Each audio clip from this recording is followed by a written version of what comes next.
Welcome back, everyone. Today, I'm going to go over 8 reasons why I do not believe there's going to be a housing crash through 2022 and potentially into 2023. Now, all these data points are backed by 2 main sources, both of which I pay for every month. Now, that's Zonda. Again, very expensive. They're a real estate and consulting firm that helps developers, helps bigger investors make decisions through a lot of research. Number 2, some of you may know this guy, John Burns Consulting. Very well known, very expensive. This research, again, is paid for, and they more or less give broad research topics about the economy, about real estate, supply and demand, development, everything else in between. So these data sources are coming from both Zonda and John Burns, not my own. So these are just pure stats from research of PhDs and actual people who know what they're doing, okay? Now, again, before we get started, if you are interested in land deals, which in the last year or so we've been doubling down on, send me an email. I'll get you hooked up with all that information as to what we're up to. And be sure to subscribe because that helps get this content out there to debunk the people that are talking about a housing crash, okay? Number 1, if you've been watching anything that I've been doing in land, there's a reason that I'm doubling down right now in land. Right now, developers are scrambling to get usable land to build homes. And the chart I'll show here is called the LSI, which more or less measures the supply of available lots to builders versus the demand. And right now, what I want you to focus on is there's a current 2-to-1 ratio of demand on land versus the supply, right? In fact, I have a list of 34 builders that are ready to buy my lots once I get them ready to build on, permitted, utilities, all that, okay? This is mainly why we are doubling down on land right now. Prices are skyrocketing, okay? And until this LSI or this index gets to closer to 1, we're going to keep doing it. And there's no indication that that's going to be happening anytime soon. So through 2022, we're doing land deals to supply lots to these builders, okay? So number 1, demand is very strong for new home builders. Number 2, the single family inventory. So the chart here is from the U.S. Census Bureau, legitimate data. And what you look here and you'll see is that today, of the total inventory available, 60%, give or take, are under construction. Okay, a third have not started. So what is known as backlog inventory, and 11% of inventory has been completed. So 1, we know that there's just not enough supply to meet the demand, and a third of it hasn't even begun, right? Mainly due to the shortage of workers, material issues, and hard to find land, right? So people talking about home permits and builders flocking to build inventory. The bottom line of this graph is that a third of all inventory is on hold until we find more solutions to address that backlog, okay? In fact, right now, I have a list of 220 buyers that want to buy lots. Now, we expect 2/3 of that to convert, so 140 buyers right now at any given time. I'm only producing potentially 28 lots in the next 6 months. So I myself have a huge backlog of demand for buyers, okay? Number 3, new home builder community count growth. You can see here on the chart, within the last 2-3 years, builders again have been having a hard time finding land to build new homes. They're at a low in the last 2 to 3 years in terms of how many planned communities they have to build homes, while demand is increasing, right? So we have a problem again with usable land and builders being able to produce enough housing for the market, okay? The 4th one, home value versus income growth. We're comparing the current markets versus 08, versus 06, 07. The problem back then is that we know we had bad lending standards. People with bad credit scores and issues on affordability were getting loans that shouldn't have. We had interest rates 5, 6, 7%, which made housing very expensive. Well, today, 2/3 of all credit scores taking out loans are at 760. Right? So phenomenal lending standards by the banks. The majority of people are putting down 20% as a down payment, right? So again, really good situations from a credit standpoint.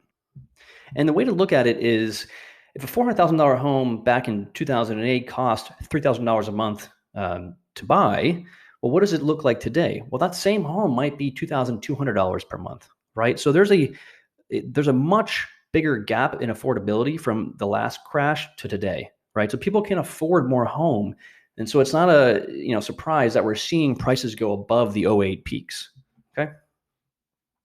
Number 5, median housing payment to income ratio. Again, this is what I just talked about, right? The historical median, most people are spending about a third of their, slightly under a third of their overall income for housing.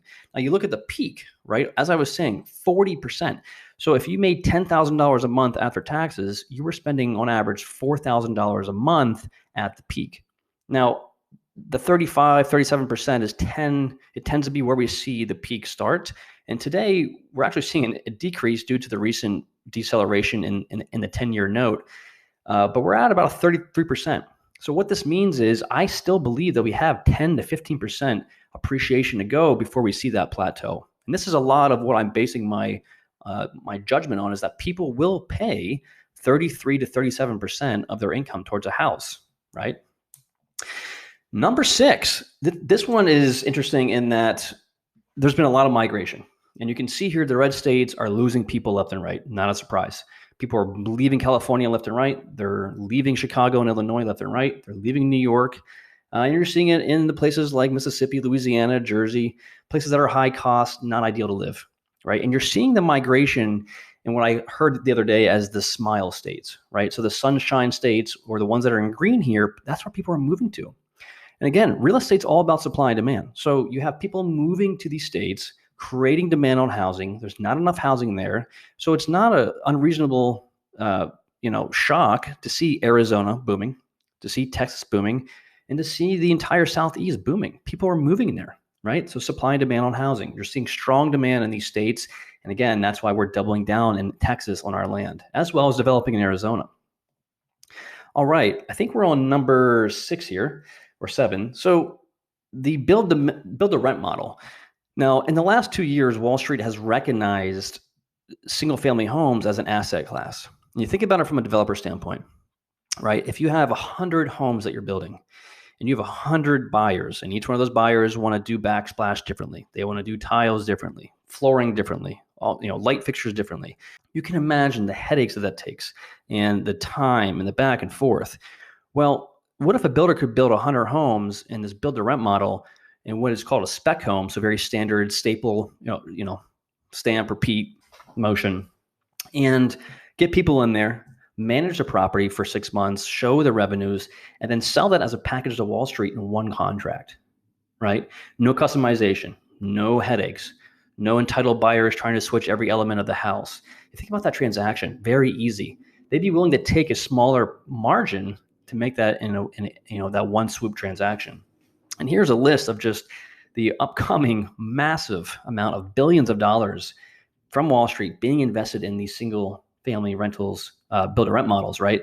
So the market's shifting from building homes for the home buyer, these custom homes, to building spec homes for the home buyer. And if not that, they're also building spec homes for the build to rent model, right? So you're seeing demand from Wall Street, and that's taking the inventory, or that what would be the inventory, away from the opportunities for the home buyers and giving it as an asset class to the hedge funds, to the boutique firms, to Wall Street. Okay, so that's shifting the supply away from the home buyer. So when you see supplies in the market, it's skewed because that's now being absorbed by Wall Street and by these investors.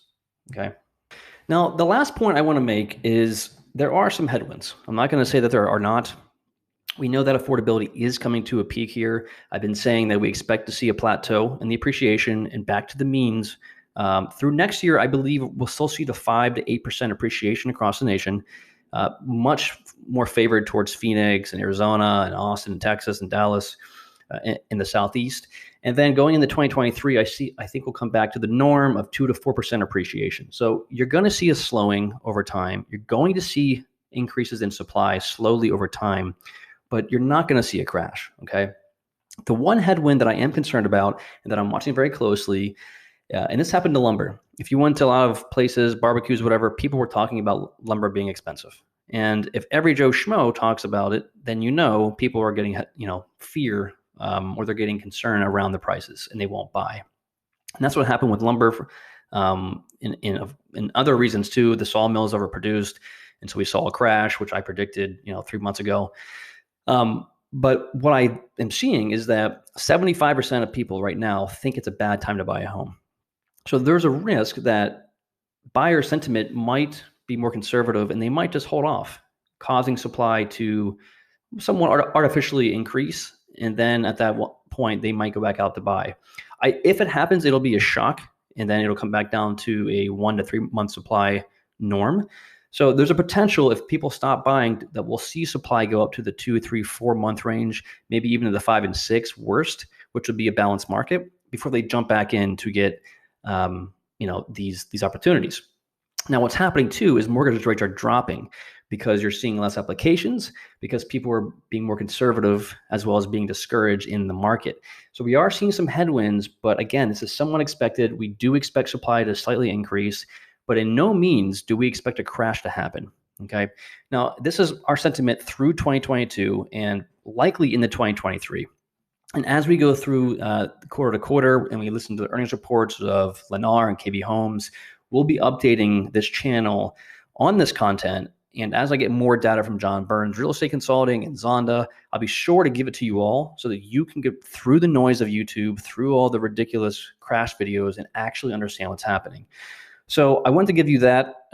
Hopefully that was helpful. The main reasons why we don't think there's going to be a crash, and we're very bullish on land deals. So that said, I hope you're doing well, and we'll talk soon.